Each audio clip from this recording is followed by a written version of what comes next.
started back in the garden. Seeds had been sown, trees were grown, animals roamed, Adam and Eve were home. But you know how the story goes.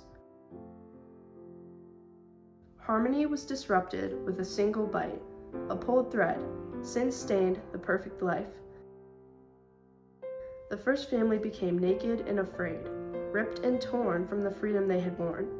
God made garments and sent them off and away, and like he always does, he made a way.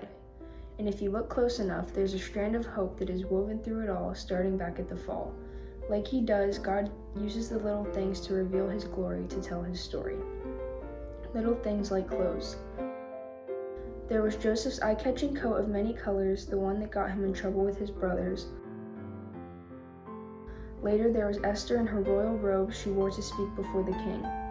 The prophet Isaiah saw a vision of the Lord dressed as priest. And then, after the whale had a feast, Jonah arrived and gave the Ninevites a warning. Their ears opened and ways changed, ripped off their clothes. They were never the same.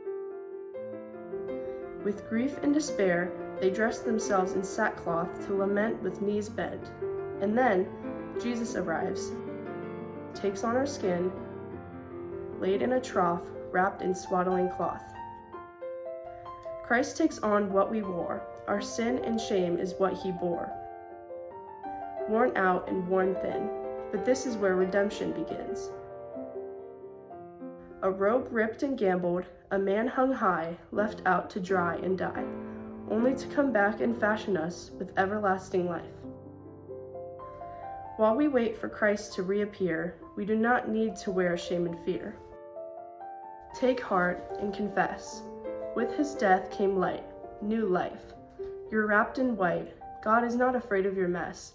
You've been clothed in his best, Christ's righteousness. In this you can rest. By God's grace we are covered, and God's grace looks good on you.